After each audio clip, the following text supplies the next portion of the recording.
I'm going to walk you through the purpose of having a framework, the 7-step trusted advisor framework. But before we do, to get this thing interactive and get people engaged with their physiology, let's go around the room and just let's articulate sort of your top 3 outcomes. Why participating in this group is valuable to you, what you're hoping to gain or solve for over the coming weeks. We're not going to address them all in this call, but as you're going to see, as we go through this, the weekly interactivity will solve for things tactically.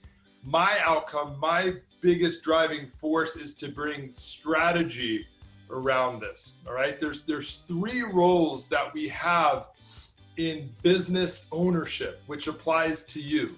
And this is a good point to start taking notes, and then we'll go around the room. But to truly own a business, not an operation or a job in your own business, you have to master 3 roles. The number 1 role is artist. The second role is manager leader.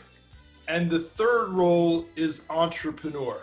Now, I imagine, and would be curious to do a poll or find out, time permitting, I suspect many of you came into this business as artists, meaning you were LSPs yourself, or you came into the business through a sales artistry, your ability to enroll people for something. That's how most people start their business. They take a talent that they have and they build a business around it, right? And as we know, though, most artists, are starving because talent alone isn't going to generate business success. We have to master the other 2 roles over the course of our relationship together, which I hope is years and years and years. We're going to be focusing on mastering all 3. So sharpening your skills as an artist, but number 2 is the manager leader. Now I want you to write this down.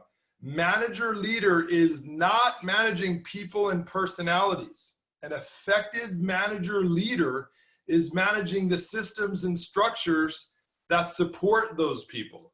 They're executing and implementing a framework, a business framework that they're going to lead behind, or actually they're going to lead in front of. And that's the whole purpose of the 7-step trusted advisor sales process, is to make each of you manager leaders. Okay. So the entrepreneur, you may be saying to yourself, well, what are you talking about, Neil? I'm an entrepreneur. I own my own agency. Not true. The decision that you made is highly entrepreneurial, but we haven't arrived at entrepreneurship until we built a business of value and equity independent of our labor. So meaning the business is producing results and revenue, and more importantly, cash flow, whether or not you're in it. That means somebody in the open market would be interested in buying it, not just for a client base, but because it runs and hums. Okay, so that is our ultimate outcome, is to move you from agency operators to agency owners who have mastered all 3 of these roles.